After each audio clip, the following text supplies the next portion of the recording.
Well, today we are here to talk about the 2007-2008 Tottenham Hotspur shirt, 125th anniversary of Tottenham Hotspur Football Club at this point as well, 2007-2008. And Puma, to mark the occasion, released this cleaner than clean white kit. I mean, there were several different kits released at this point, one of them being what I believe is a throwback to our original ever Tottenham Hotspur shirt, which looked kind of reminiscent of a Blackburn Rovers shirt. I'll get that up on screen in a second. But I want to ask you first and foremost, Billy, when you see this shirt, what player do you think of first and foremost? Okay, so I've got two answers. One answer is, I know, which will make a massively wider discussion, which I know we're going to talk about a lot today. But the first answer is Jonathan Woodgate, just because it's so entrenched in the memory of winning that game in the final against Chelsea. And I know this will be a big discussion, but when a player wins something for your club, it's just always going to be there. And that is one thing that I just permanently associate with this kit. And particularly that goal. That goal just plays on like an endless loop in my head when I think about this era. So that's definitely my first answer. And I feel like, we don't have many, especially in my lifetime, we have like one or two moments where that's even happened. So that's definitely one of them. And then the second one is my all-time favourite player, which is Aaron Lennon. And I just look back on this era as a sort of brilliant, when we had the sort of the Mansion kits and the sort of Robbie Keane. I think this was the year that Gareth Bale was signed. It was the year that I really started falling in love with Tottenham properly, because I started going.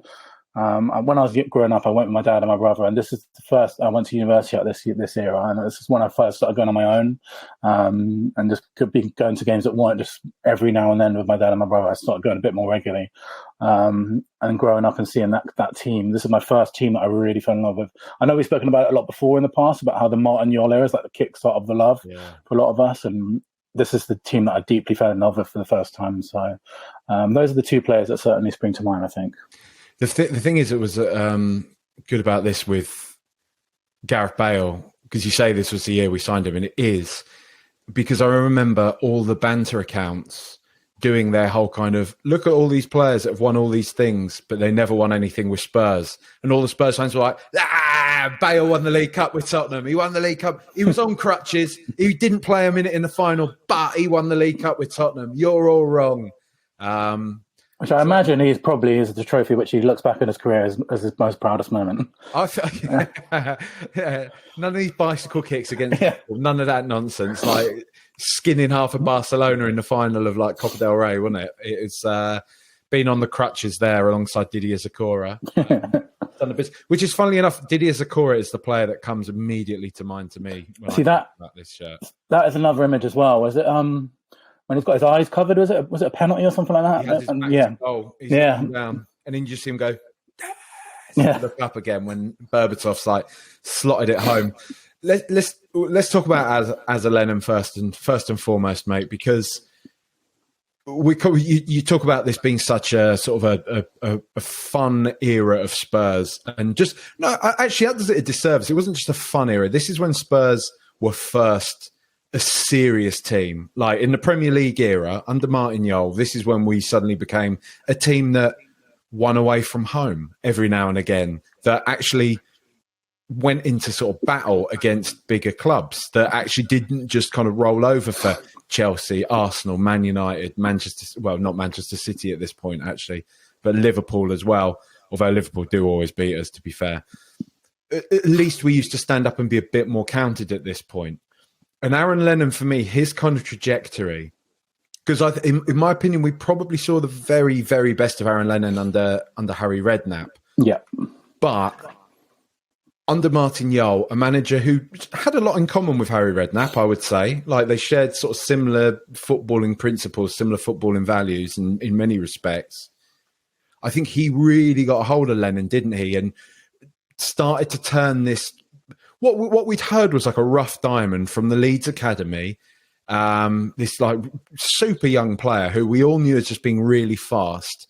He started to mould him into being, let's be real, like one of the best sort of attacking outlets in the country, I would say, right?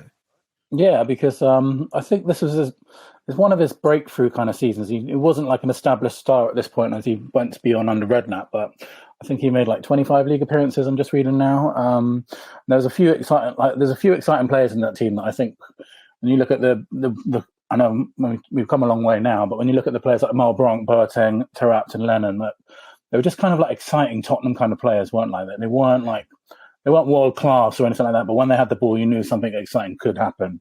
Yeah, was it like Lennon on the right, Steed on the left, and that's just fun, isn't it? That if you're a young fan like we were at the time, that is just good fun, isn't it? You just want that kind of player, like sort of your cult heroes, not world beaters, not world class at this point, but just like sort of exciting players, and that's what I look back on. And yeah, it was just something about Aaron Lennon. I can't really remember the exact moment that happened, but he just really connected with the fans, didn't he? He just turned very, very quickly into a massive fan favorite, and it's just because he had like insane pace. I know I haven't really seen many players that we've had even in the modern era, where we're obviously like an established Champions League challenging side now, but I can't remember that many players who you got excited as when on the ball as Aaron Lennon. Actually, I think, and if you have that as a Tottenham, it's part of our sort of history. We always fall in love with those kind of players, and Aaron Lennon was definitely the one that I fell in love with the most. I'm trying to see if I can find his because I don't know. This is the funny thing. It's not that long ago, obviously, in the grand scheme of things, but in a footballing sense, it's just a bit too long ago to really have stats of things like his top speeds and things like that recorded. Do you know what I mean? Yeah, because I know because Mickey van der Ven broke the top speed this year, and I know that when he broke that, they haven't been recording that stat for very long. I think they've only been recording it for like 10 years in the Premier League or something like that. So yeah, definitely back in this era they wouldn't have had it. But he feels like when you watch him, I can't remember any faster players that played for Tottenham. Like, he was just insane pace. And I think this kind of era is when he was just getting his sort of end product. It was criticised a lot at the beginning, wasn't he, for his end product not being good enough. And this era, he didn't quite gel it together, but then you could sort of see it coming. And eventually, when he was able to turn, get a few more goals and assists, he was a very special player. But I think the thing for me, though, is I've said it many, many times, is that feeling when he had the ball at White Hart Lane and everyone stood up, and that was just like, that I will always remember that, and that will always be a special time for me. It's just Aaron Lennon getting the ball on the right, and every single person in the South Stand just standing up, and the East Stand, West Stand, North Stand, and it was just amazing. It was like he owned that stadium, Aaron Lennon. Like, it was his stadium. Like, he was the player that people got the most excited about in a team where we did have, we had some really exciting players like Berbatov, even Gareth Bale coming into the team at left back at that time, but Lennon was the guy that I associate with White Hart Lane the most in my era. So look, bear this in mind, right? He was 31 or 32 at the time. But when it was last recorded, his speed, so this is when he was playing for Burnley in 2018. So towards the end of his career as well, because even though, I'm saying he was only sort of 31, 32, he was one of those players that had a very early career as well. I think he was playing men's football from about 15, 16. Came through at Leeds, and then he was at Spurs when he was 16 or 17. He was recorded as the third quickest player in the Premier League in 2018, behind Kyle Walker and, quite surprisingly, Dominic Calvert-Lewin. There you go. And he could have. I was today years old when I found this out, that he had the choice of actually being a sprinter for Team GB as well, Aaron Lennon. Really? There you go, man. Yeah. And it was like, and I've always thought about football, and I know there's actually some quotes this weekend where Ancelotti's talking about things like this. It's a much simpler game than we make it out to be online sometimes. And I think one of the things that is so true about football is you just can't defend pace like that. You can't. You can have anything that you want in the world. You can put a low block, but when someone's got that raw pace, there's nothing anyone can do about it. You can just knock the ball past you and go past you, and there's nothing you can do about that. And that's just makes it really, really exciting.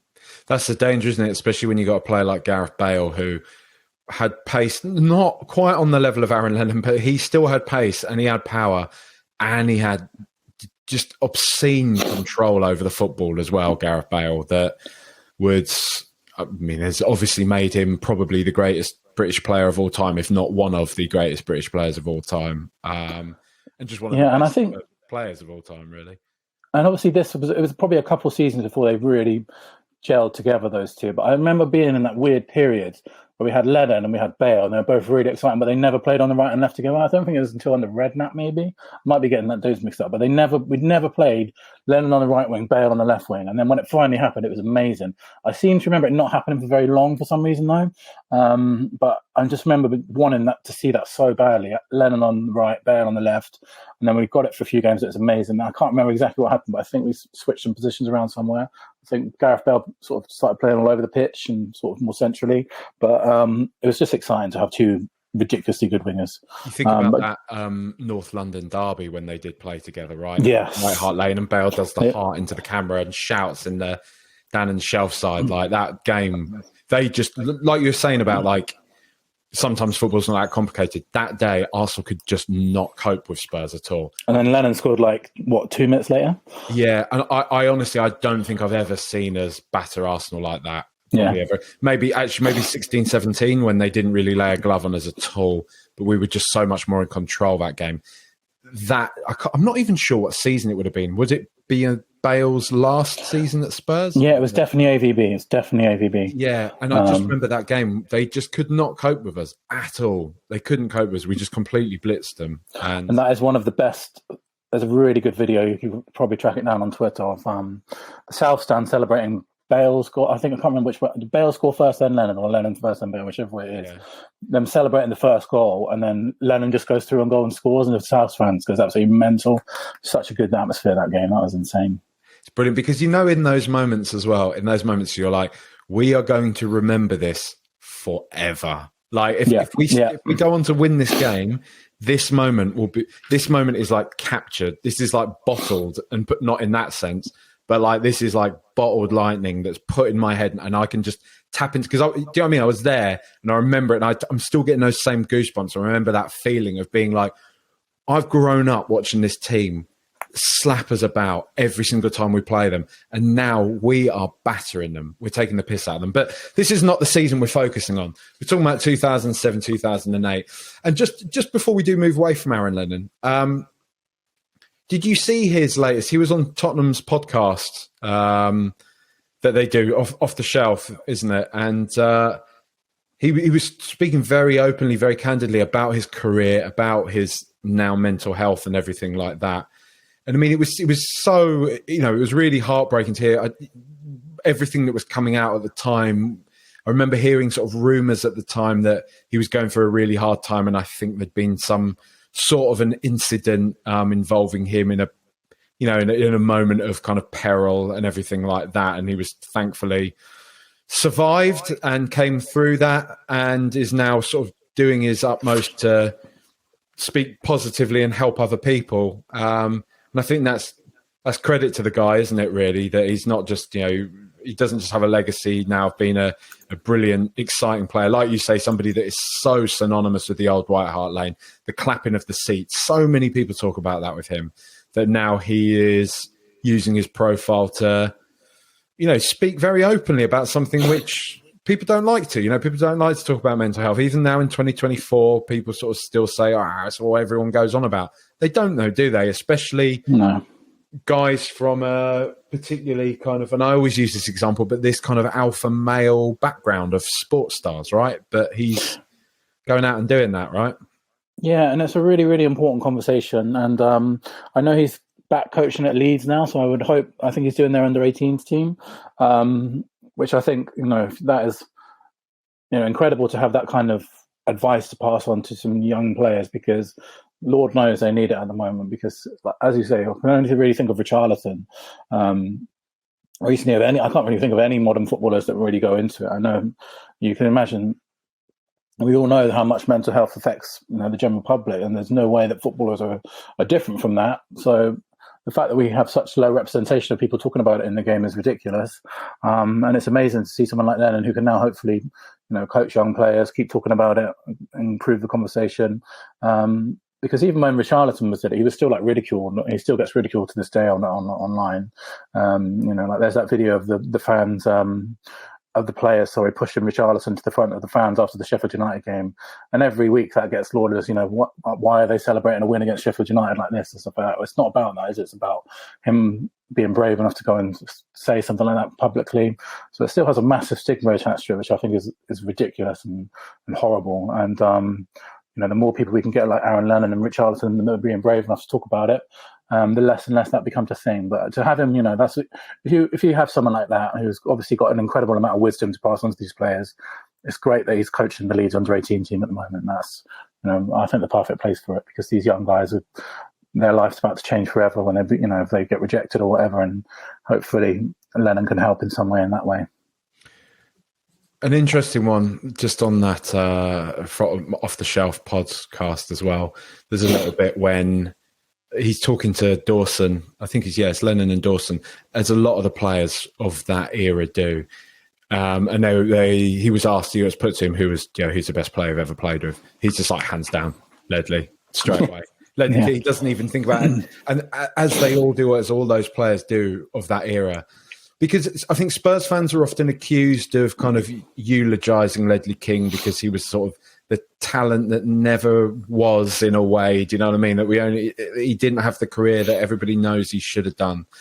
But, people sort of say, I think there was that big tweet, wasn't there, from an Arsenal fan ages ago that was like, Spurs fans, the way they talk about Ledley King, it's like the way people talk about a kid that dies, saying he could have gone on to be a rocket scientist and all that type of thing. But every single player, it seems to be, everyone that's ever played with Ledley was always just like, you just don't understand how good Ledley was. You don't get it. You don't get. Crouch was similar as well. Crouch was on that same podcast talking about it, just being like, Ledley is something else, and so many people don't realise quite how good he was. And I think I'm just about old enough. Well, no, I am. I'm definitely old enough.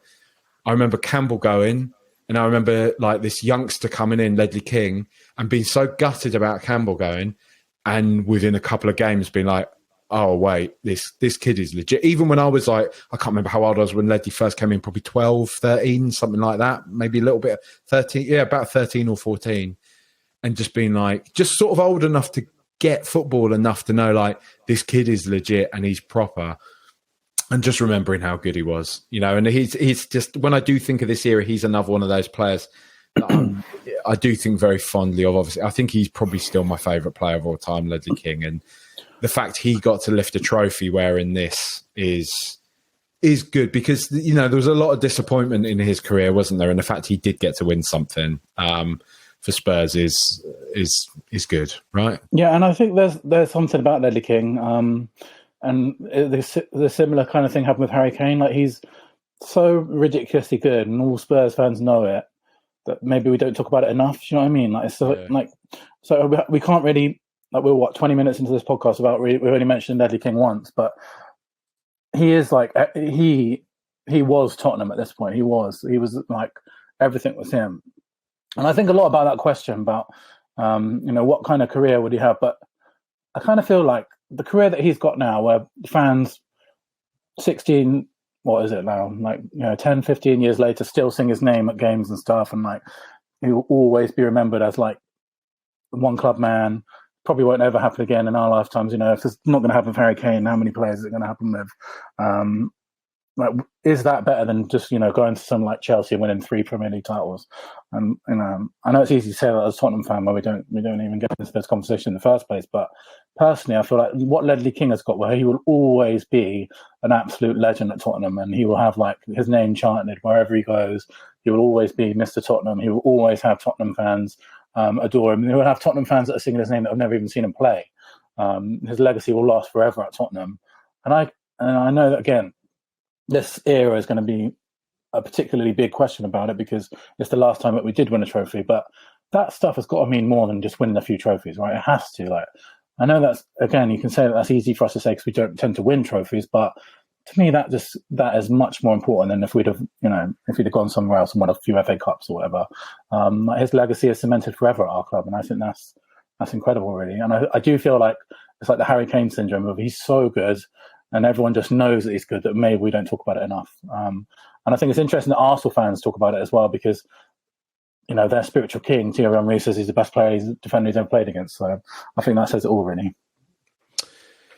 Bill, what do you think of this shirt? What I think when I go back and I look through sort of all these old shirts, I think Puma are actually slept on a bit. I think it was a pretty decent little era of kits for Tottenham.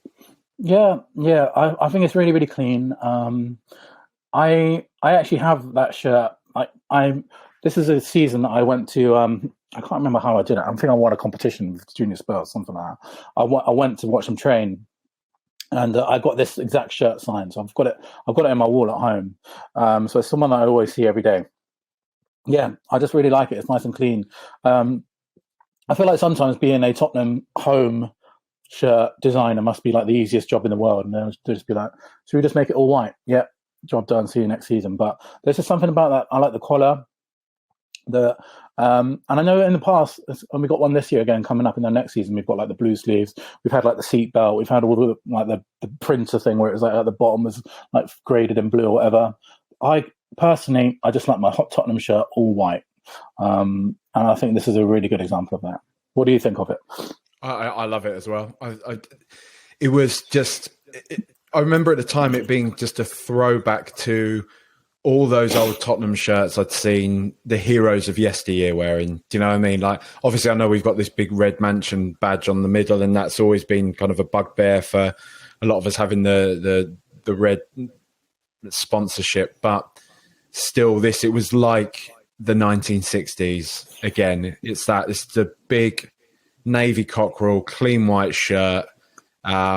Interestingly enough, we did have white shorts even in the Premier League in this one, actually. So it was kind of technically a bit like last season for us, yeah. Yeah, which I just think my brain in a certain way is like, that's not right. Do you know what I mean? Like, that's not European colours, but I guess I could sort of overlook that because this was like a special occasion one. It was 125 years. And I own this one as well. So. Yeah, I'm just having a look at some of the other home shirts that are sort of around that era. There's the 1 year before it has got a lot more blue on it, and then I think a couple of years either after or before there's like they experiment with putting yellow. I don't like yellow on the Tottenham home shirt. I don't like it. It's not a colour I associate with our home shirt. I don't like when they do that. Obviously, blue. We have quite a few experiments with like blue sleeves and stuff like that, and little strips of blue. And I can just get away with it. But I'm not a fan of yellow on the Tottenham home shirts. Like, I think that's an away kit colour. It's not a home colour. This is the year before, isn't it? I'm just getting here on screen. The one with that sort of blue. You see, like Zakura blue bit on the shoulders and stuff like that. Yeah, which I do like. That reminds me of my first ever, the one that we had with Holston. That's a bit like that kind of era shirt. But I like the pure white, just clean Tottenham. And then the other sort of colours I can get on board with as an away kit. I actually really like the 07-08 away kit as well. I think it's beautiful. It's like in the dark blue, just a pure blue shirt. And then I think the year before this is when we had the famous brown kit. But I really, really like the home and away in 07-08. I think it's one of our best years. I know it's a classic collector's item, but I don't really like the dual colour 125th year anniversary kit. But I really, really like the home shirt and the away shirt. The away shirt is just a navy blue classic, which that's what I want in Tottenham. Just a pure navy. The Zurich. Yeah. It is Grasshoppers Zurich. It's Blackburn Rovers, isn't it? Yeah. It's that kind of. It was a funny one, but we only wore this for the game, wasn't it? And it was 4-4 against Aston Villa, which was so perfectly emblematic of Tottenham at the time. We 4-0 down as well, I think. We 4 or 4-1 down or something like that. Yeah, I think it was 3 or 4-1 down, wasn't it? Yeah. And then fullback and Kabul equaled it with an absolute rocket at the end. Yeah. Because Villa, I remember we were like 3 or 4-1 down, and Villa fans were singing "Happy Birthday" to us. Yeah. I think Agbonglahor had like an absolute worldie that day. I think he was like ripping us to shreds. And I want to say Olaf Melberg as well scored a goal, and he was a player, man. He was almost kind of like one of Aston Villa. I know they had Paul McGrath as well, but Olaf Melberg was a bit of a Ledley King as well, because he was such a great player, and I think he had a really like injury ravaged career for a lot of it. Because that was a period when Villa were like our sort of rivals, weren't they? Yeah. We were always competing with them for a league position every season. Ashley Young. And Martin O'Neill, manager and stuff like that. And I always remember it didn't used to be can we finish above Arsenal, it used to be can we finish above Villa. So it's a really Barry. it was a really appropriate time to be, it was a really appropriate game for our 125th anniversary. And ended up being a classic Tottenham game.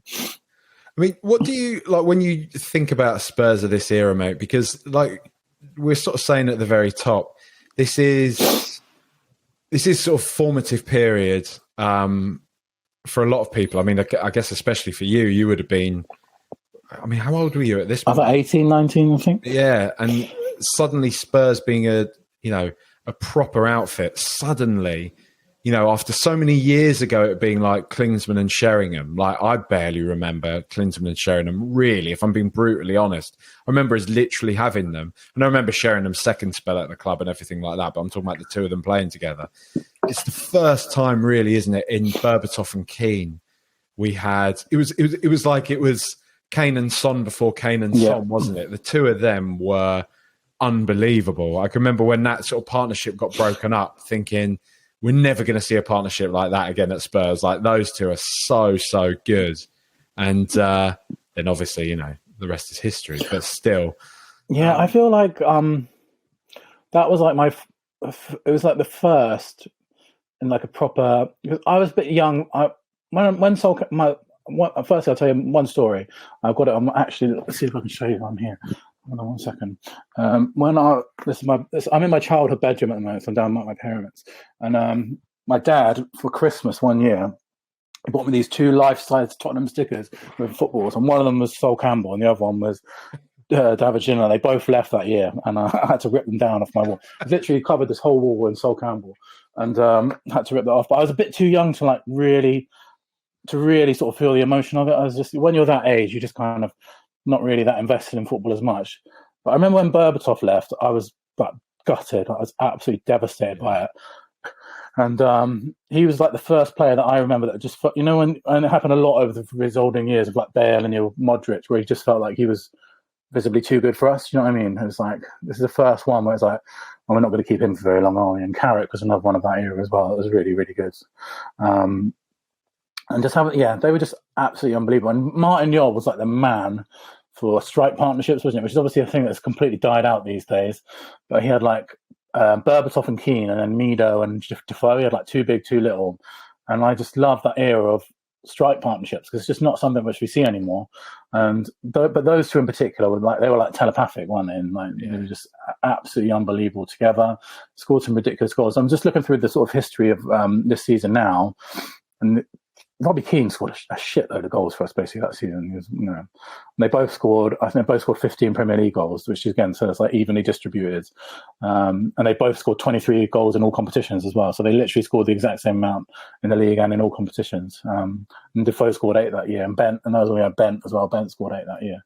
But yeah, it was just amazing having like 4 strikers. It's like we would never have that anymore, would we? Like 4 pretty decent strikers and then rotate them all the time. But that kind of era of strike partnerships just doesn't really exist anymore. Does it seem mad to you that in this year, 2007-2008, we came 11th in the Premier League? Because when I look at this team, they were brilliant. Like I mean, in terms of on paper, they had so much talent in there, and we won the League Cup, and it's the last major. I mean, this is the crazy thing. It's the last major trophy we've won to this point. No disrespect to the Audi Cup or anything. But the fact that this is the last major trophy we won, and obviously Martin Jol was sacked halfway through this season, replaced by Wande Ramos, who went on to win the League Cup. I mean, I kind of can't help but feel a bit of like sort of frustration with these lads, because I do remember, I remember at this point with this team, with the sort of trajectory that we were on under Martin Jol, almost his first or second season, almost getting Champions League were it not for lasagna, that type of a thing. But thinking we'll be a Champions League team now, sort of in these coming seasons. And when I look at this one, I think like Robinson in goal, Chimbonda, who was a good player, young Pio Lee, who was a really good player, really. Obviously had Ledley, had Yunus Kabul, Berbatov, Keane, Malbronk. We had like even players like Alan Hutton in there, Benoit Sakotu, Darren Bent, Tom Huddlestone. Like this was a decent Tottenham team. The fact we finished like 11th this season, I think, Man United won the league, Chelsea second, Arsenal third, Liverpool fourth. Then you got like Everton, Villa, Blackburn, Portsmouth, City, who weren't really City at this point either. West Ham finished above us. Really disappointed. Lost more games than we won. Yeah, and I think, I know, again, I keep saying it, but I know that this will be a big discussion soon. It just shows you about like trophy discourse, doesn't it? How weird it is. Because I look back on this as a really positive season. Like, I think about those games against Chelsea and Arsenal in the cup, and I until you said that, I had no clue that we were that bad in the league. I'm literally looking at our league fixtures now, and I think that's the interesting thing about winning a trophy. It kind of merges everything else. I don't think anyone remembers that we finished 11th. All we remember is that we won a trophy, and that's why. I do remember losing that Sunderland game, first game of the season, though, because I remember being buzzing going into this season. Yeah. I'm really excited. Like, this is the season Spurs break into the top four, and going to watch the Sunderland game down the pub, and there with sort of a few of my other mates who support other teams, and just watching that on fire. I think it was Michael Chopra, wasn't it, that scored a goal against us right at the death. Yeah, Michael Chopra scored an injury time, and it just been like everyone being like, back in your box, mate. Same old Spurs. So that season, right? So we lost the first two games on Everton. We have 2 league wins between August and November. 2 league wins, one against Derby at home and one against Wigan at home. And then the next win comes in December when we start to pick up form a little bit. But it's horrific. Like we have 2 league wins between August and November, and you have to go to December to get the next one. Like, it's insane. Like, look at and I think that shows a lot about how we've come recently. But I look back on this as a really, really enjoyable season, and we're awful. We're absolutely awful. We lost to Newcastle at home 4-1. We lost to Birmingham away 4-1. Like, we're terrible. We're absolutely awful. And it's weird because I think that the conversation of whether is trophies everything in football. Like, all I remember of that season is that we won something. I don't remember that we lost to Birmingham 4-1 away. I don't remember that we lost to Blackburn at home 2-1. I just remember winning that trophy, and that's why the discourse surrounding trophies is so weird, because is that all there is to it, really? I don't know. That's obviously a big discussion, but all I remember is winning that trophy, and that's all these. I imagine that's all these players remember as well. If you'd have asked me, because I didn't realise we finished this low until we did this, I would have said probably that season we finished 6th or 7th. Yeah. Won the League Cup. It was a really good Spurs team, a vintage Spurs team. We were awful. We just couldn't get it together. I mean, look, we've spoken already about the fact that Martin Jol was such a transformative figure in this timeline of Spurs. This is the season he went. He was kind of like proto-Pochettino, wasn't he, Martin Jol? I absolutely love the fella. He's got no hair, but we don't care. I mean, what managers have like proper iconic chants? Really. Him and Pochettino, actually, notably. Do you remember that? Do you remember that game when I think the rumor was that he'd almost found out that he was going to be sacked at half-time of a game against Getafe, I want to say, in the UEFA Cup. I reckon it probably would have still been at that point. No, I was just thinking about this because we spoke about it just before we came on. I'm just looking. We lost to Getafe in October, which is the game we must be talking about, 2-1. And I don't really. I remember the only thing I remember is that people talk about it afterwards. Like, now, I don't actually remember, and I think it's like a symptom of there being like no social media around this time. Yeah, and like, if Twitter was around then, like that, it would be a massive thing. And I was at uni. I wasn't really I wasn't invested in Tottenham like I am. I wasn't, since Twitter and all that stuff has come along, like, you see everything about Tottenham. You know who the team's going to be before the game, which you wouldn't have had at this era. Like, you know all the transfers inside out. You know exactly what's going on, off the pitch, on the training ground. And this was like, it's probably the last few years of that era where you just didn't know any of that stuff, and the only way that you sort of heard of it was like listening to the radio or reading the newspaper the next day or going on an online forum. Like this is sort of just before the peak era Twitter kicked off, isn't it? So like I don't remember being aware of it at the time, but I've only been aware of it in retrospect, and I can just imagine the sort of. Imagine if like Levy had sacked Pochettino at half time in November 2019 or whatever it was. It would just be an absolute shitstorm, wouldn't it? But I don't remember knowing about it until afterwards on this thing. And I wonder how it sort of did come about that this was a thing. But I just know that it's something that happened. I don't remember experiencing it at the time of it happening though. Everyone's singing his name and everything. And I remember he was like holding back tears. In the dugout and everything like that in this game. I remember, one of my sort of fond memories of Martin Jol is that he was one of the first kind of like straight talking guys in football that I remember. He was almost like a kind of a time traveler, as in like somebody more from this kind of era. He feels like he is more of a social media era type manager. And what I mean by that is that like, I remember I think it was one of the fan AGMs, like the one Ange did that Spurs got him doing after about 2 weeks of him being in the club.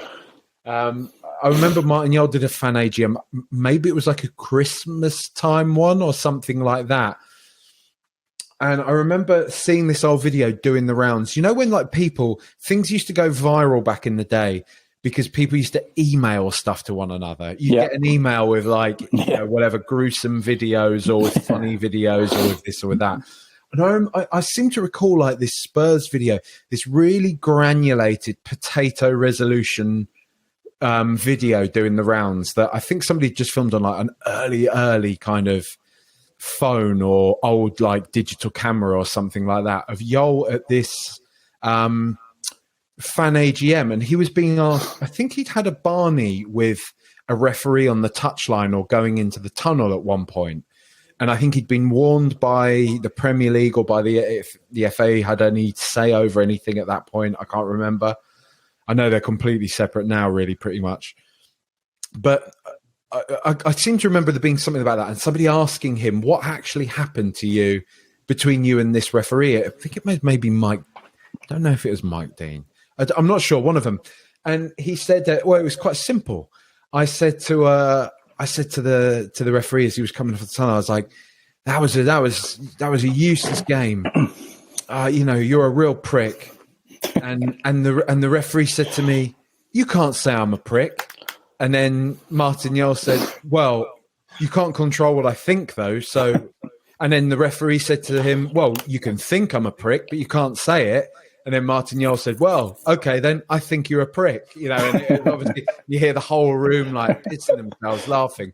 And I was just like, this guy, man, like I love him. Like he's so brilliant. And I remember reading all these old, like, I think one of them when Spurs first started to look like proper under him, when they first started to look good, that's when the journalists pile in. They're like, right, let's do the think piece. Who is this guy? Who is this Martin Jol? Because he was just brought in at first to be Jacques Santini's number two. Jacques Santini, who had been the France manager, who was seen as a kind of Spurs trying to bring in their Wenger type thing.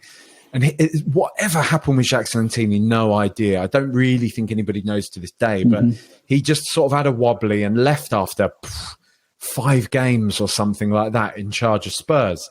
And so Martin Jol, this guy who'd been brought in to be his number 2, suddenly is in charge. And none of us really knew anything about him.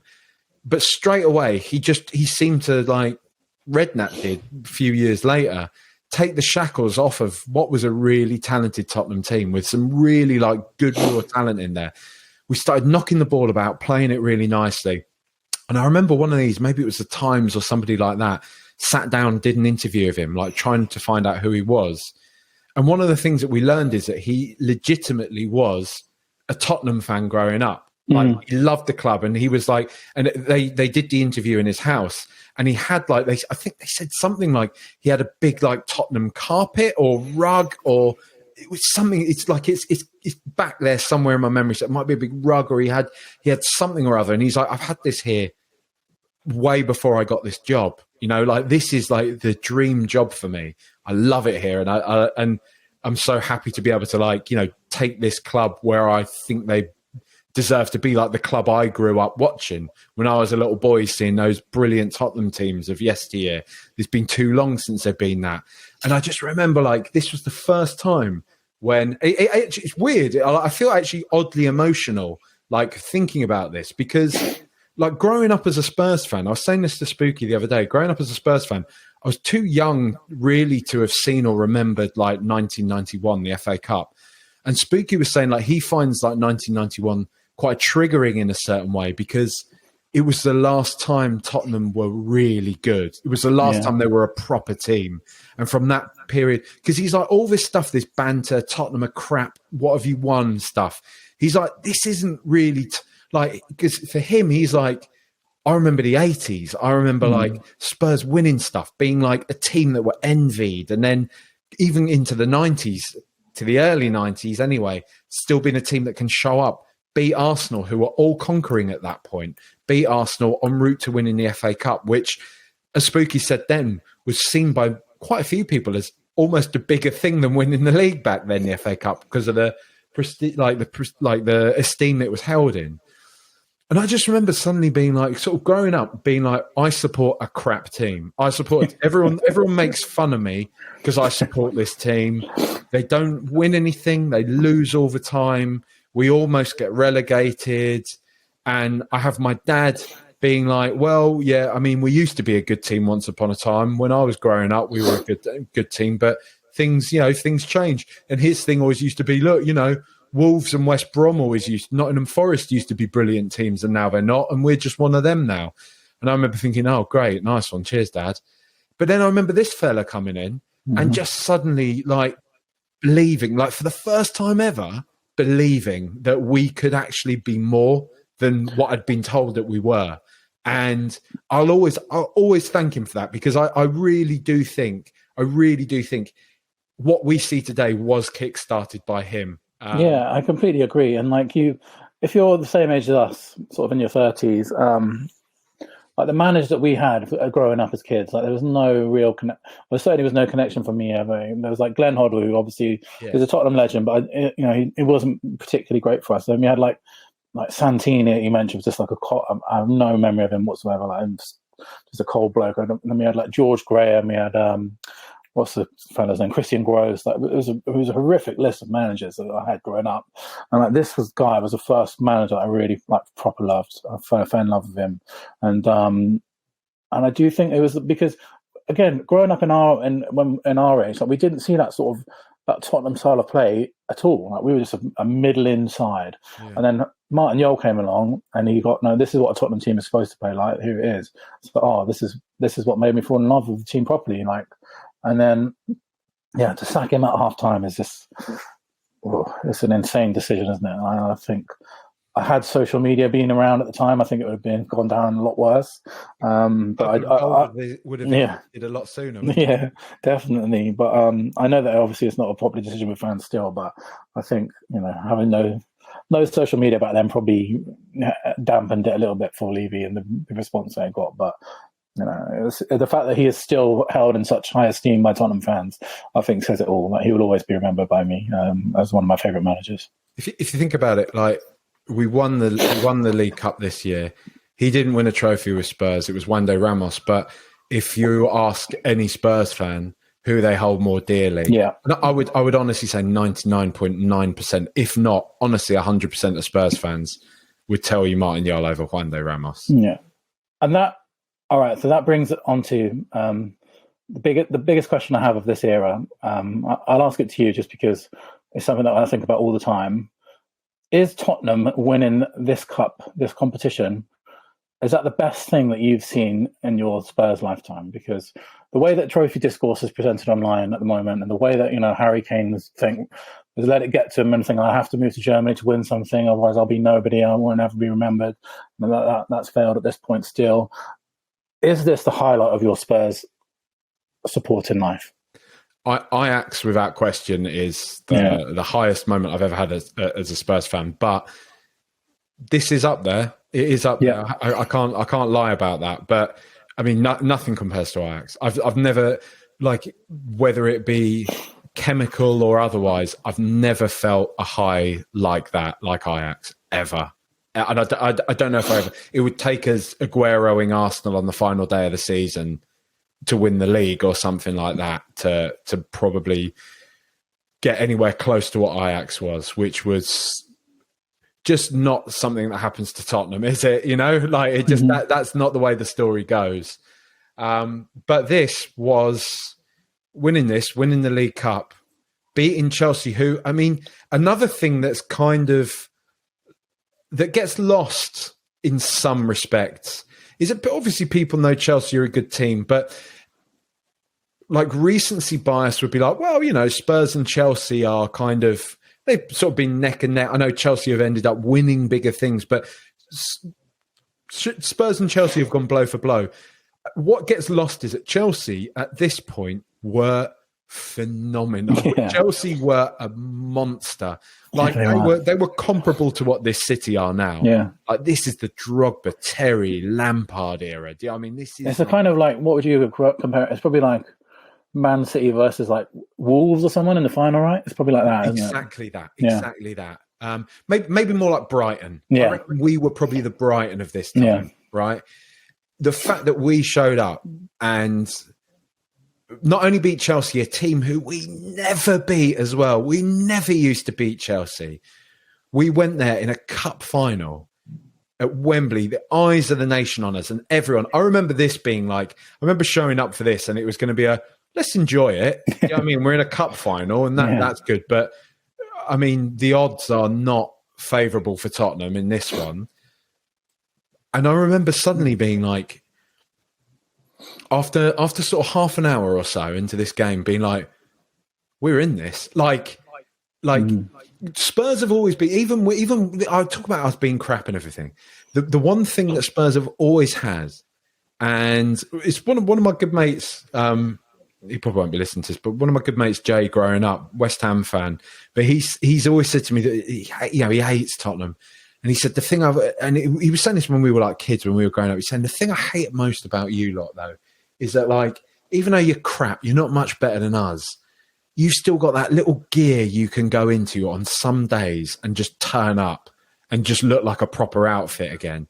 And this game, this cup final against Chelsea, I was suddenly like, we're their equals in this. Like, we're not scared of them.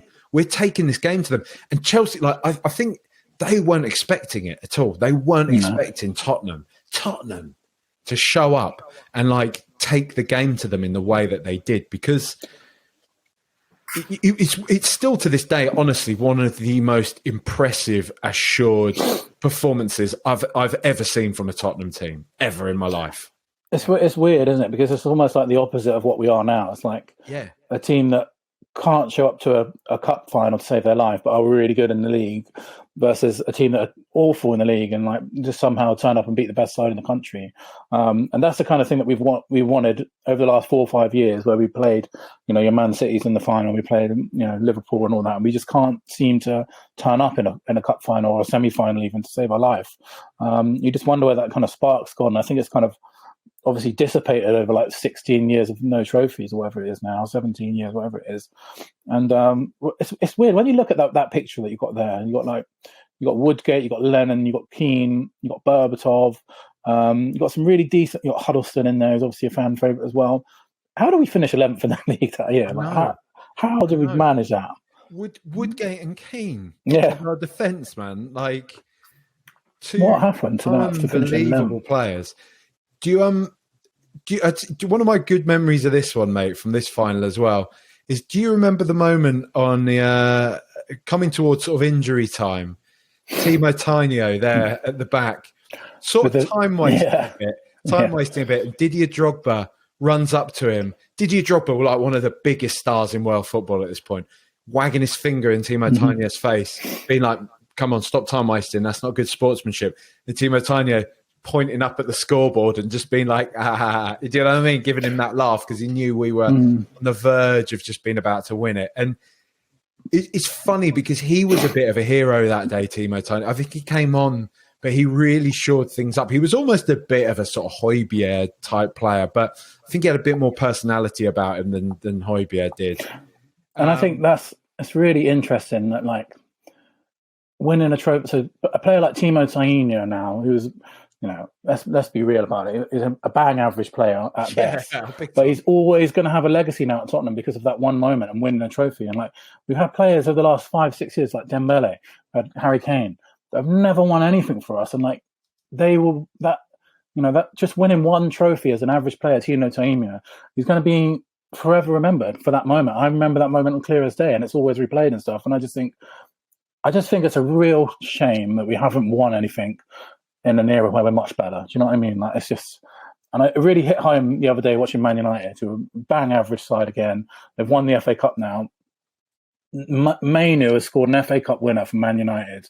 And Harry Kane has never done it for us, and he never will do it for us now.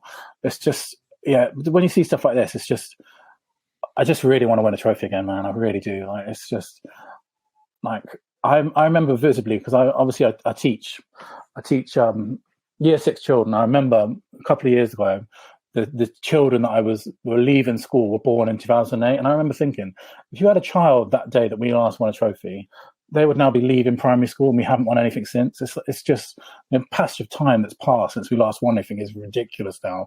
And even since then, it's got even longer than that. It's like 15, 16, 17 years, whatever it is. I just want to win a trophy. I have to get Heung-min Son to win a trophy so that he has a moment like this that will always be remembered, because he will always be remembered, Tottenham, don't get me wrong. But the trophy just cements it for the next level, doesn't it? Like, we're reminiscent about players like Tini. He wouldn't even make our squad these days, would he? He wouldn't even get anywhere near our 25-man squad. But he's going to be forever remembered at Tottenham for this moment. And we have players now that are so much better and deserve so much more, but have just never won anything. And that's what I find frustrating about the fact that we haven't won anything in so long. And we have to win something, man. We really do. I just want, even if it's a Carabao Cup again, just do it. I just want to win a trophy, man. I really do. Look at that, man. Seeing like the Tottenham ribbons on a trophy. Yeah. You know what I mean? It's just, why is that such a like? It's like it's like the other day when the under-21s won the league in the stadium. It's just like, it's like a different language to us at the moment, isn't it? You don't know how to respond to it. We just don't see it. Like, it's just, we have to win the trophy this year, please. My personal opinion is I just want to win the Europa League this year. That's what I want to do. I don't care about what happens in anything else. And as this season perfectly encapsulate, I don't remember the fact that we finished 11th. I remember the fact that we won the Carabao Cup, the Carling Cup. And I don't care if we finish 10th, if we win the Europa League. I really couldn't care less. Just want to win something. I don't even. The thing is, do you think about this era and think, oh, Arsenal finished above us this season? No, you don't. Of course you don't. You just think about the trophy. And it's quite sad that football eventually distills into the fact that, there's 4 competitions, if you're lucky, that you can win. Man City win most of them, so it's a very difficult chance to win any of them. But it's just the way that the game is, I'm afraid. It's just the way that football is. It is such a big part of fan culture, winning trophies. And we're starved of it. We're absolutely starved of it. And it's about time we actually just want to take that final step again. Because look at Man, we're a much better side than Man United, and they won a trophy this year. So, why can't we? That's what we have to do now. There's an interesting one. There's an old interview. I remember this. It was like the pitch side interview with Robbie Keane after we just won this. And they were saying to him, like, you've been one of Tottenham, because Robbie Keane was one of Tottenham's main men at this point as well. Do you know what I mean? He was like, he'd had a sort of, he burst onto the scene with like Coventry, Wolves.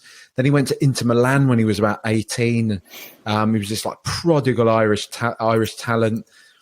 And then I don't think he quite settled there really at Inter, came back to Leeds and was just banging goals in for fun at Leeds. And I remember when we first signed him, I think Leeds had gone down. I can't remember if Leeds had gone down or not. And we were just one of the first in there to just get him. And it felt like that's a serious signing for Tottenham. Like he's jumped from pillar to post, but he's always been of a certain quality. And he feels like a serious sign of Spurs. I remember us bringing him out on the pitch. I think prior to us, I was at the game. I want to say it was Southampton at home. We managed to get him signed, and he came out and did a little speech just saying, like, I want to bring some glory back to Tottenham Hotspur or something like that. And everyone was giving it a big cheer and everyone was buzzing. And then I think James Beattie went and scored for Southampton not long after like the halftime kind of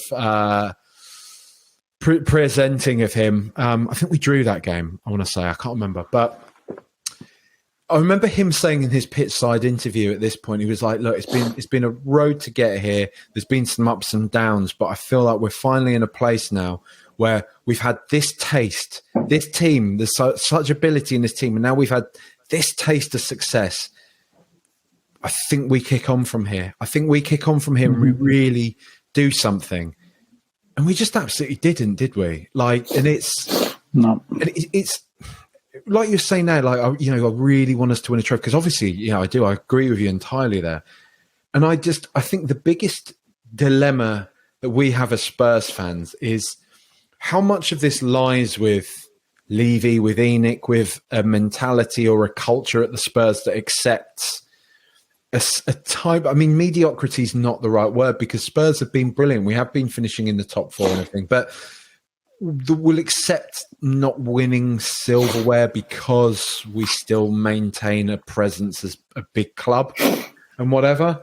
And how much of this is just simply that football has changed? That because I've seen people do this when they're actually like, okay, right, so you want right? There's a Leicester here and there, fine, but just look at what has been won by who for the past 10, 15 years now. It's all Man City. It's all Chelsea. There's a little bit of Manchester United in there, which is pretty crazy to say. Yeah. There's a little bit of Arsenal in there, and there's a bit of Liverpool in there. But for the most part, it's been Manchester City and it's been Chelsea who have hoovered up trophies in English football. And it doesn't take a genius to work out why, does it? And how much of this is on Spurs and how much of this is the football landscape changing, do you think? Yeah, I think it's because if you think about the teams that we've lost to in finals, it's been Liverpool, it's been Man City, it's been Chelsea in semi-finals, Chelsea in finals as well.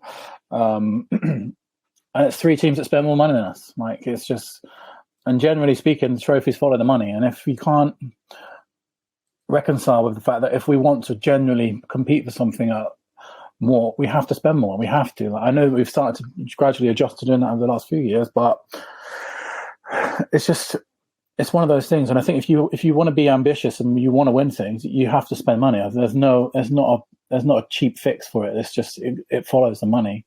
And the thing which I find difficult to balance with the fact that it is frustrating that the teams that have finished and spent more money win trophies, and but also we charge really high ticket prices for our fans. We charge the most in the league, the most in Europe. So I think fans have a right to be aggrieved with the fact that we haven't won anything over the last 16 years.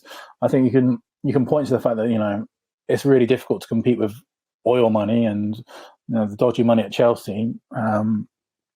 That's fine. Then don't charge us ticket prices that are that high. Then fine, readjust it that way.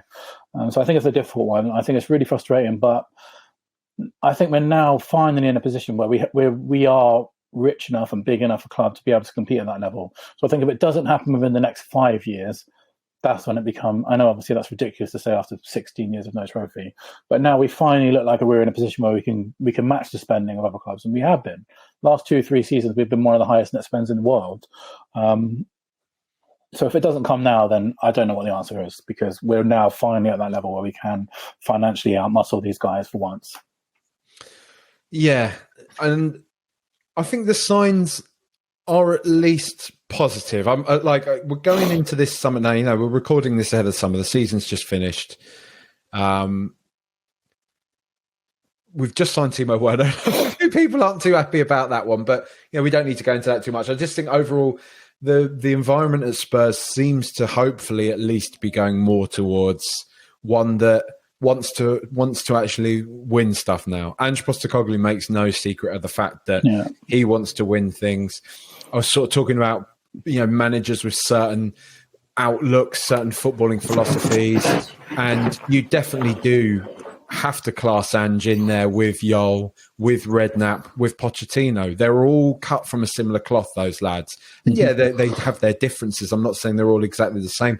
There's nuances between a lot of them, but I think they are all they're all straightforward, driven blokes that know that Spurs is a team that doesn't need to be ridiculed or put down like Antonio Conte did, doesn't need to speak about the club as if it's some kind of, anchor tied to him or whatever. I think all four of those guys know that this is a club, this is a platform, if you like, where great things have been achieved and can be achieved again.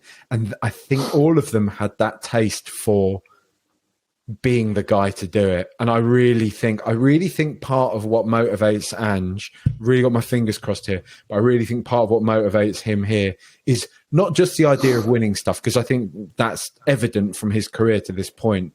But I think a big pull for him is like, I'll be immortalised. If I'm the guy that wins even an FA Cup for Tottenham after nearly 15 years now of winning nothing, of however long it's been now. What is it? Over 30 years since we won the FA Cup now, or there or thereabouts. 34 years now, yeah. Yeah, like I will be immortal, and nobody will question me from this point.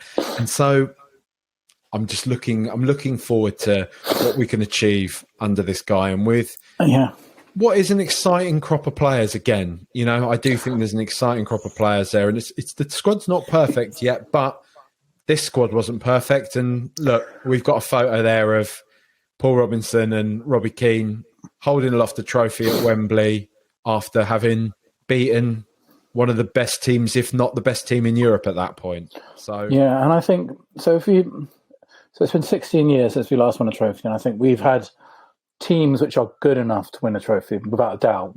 That's beyond doubt at this point.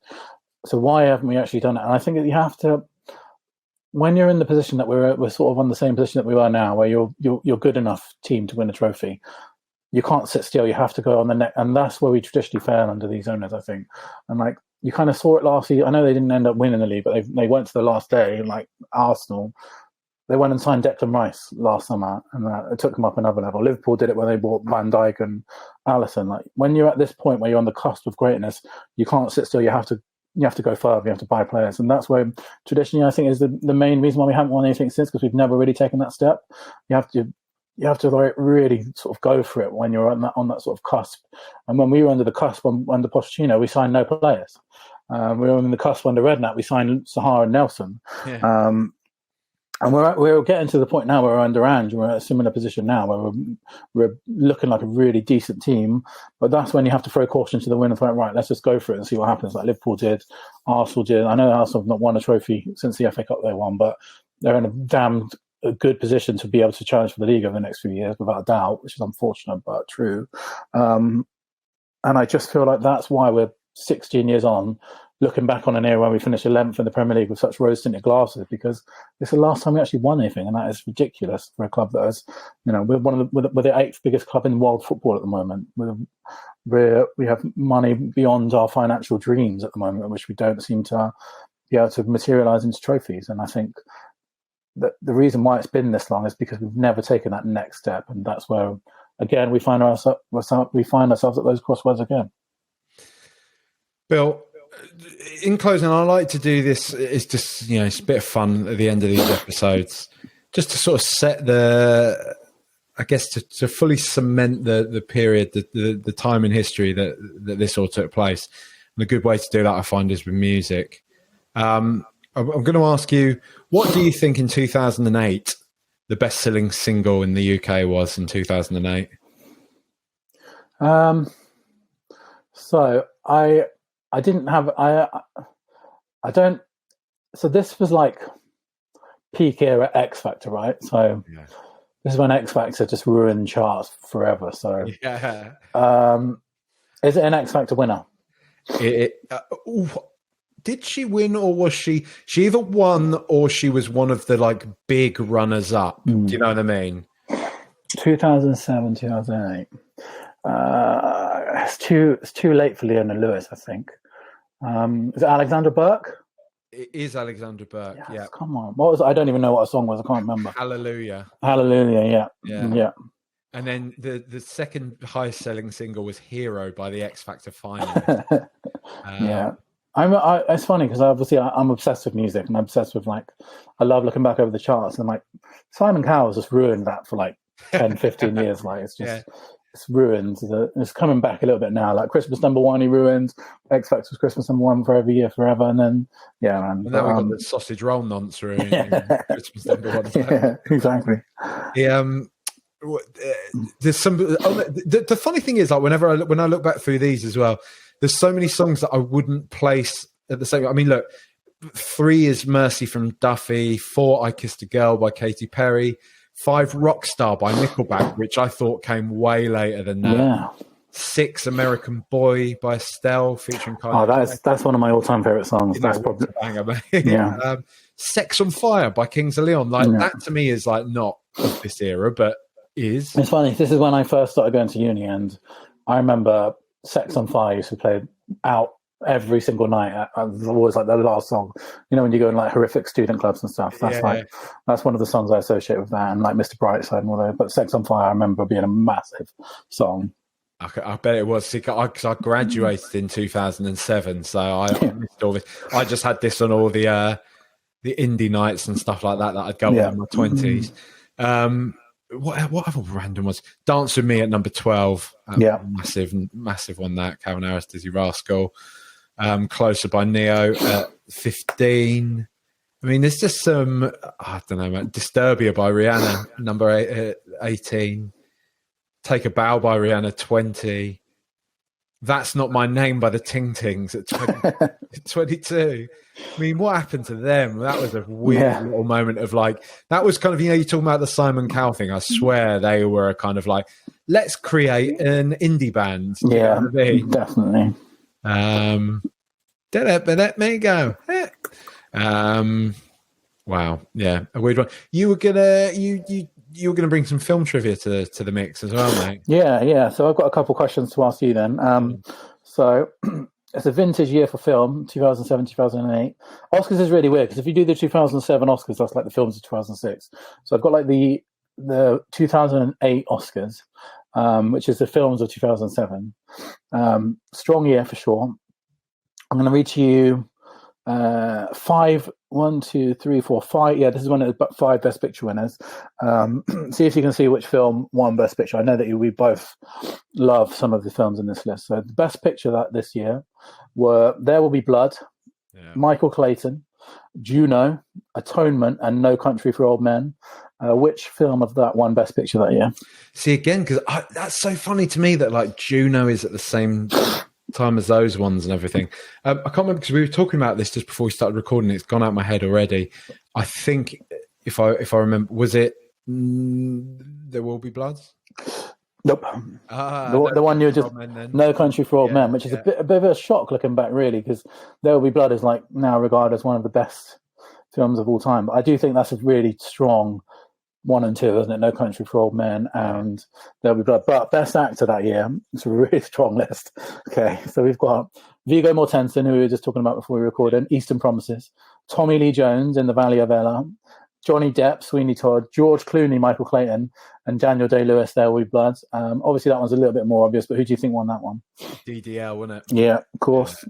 Yeah, but and a lot of people do. What do you like? A lot of people don't like DD. I really like it. I'm obsessed with him. I'm absolutely obsessed with him. I think it's Flav. Flav says he overacts. Flav like I think it's Gangs in New York when he's the butcher. Yeah. Doesn't like that. That is one of my all-time favorite films, There Will Be Blood. I think it's absolutely brilliant. Yeah, it's brilliant, mate.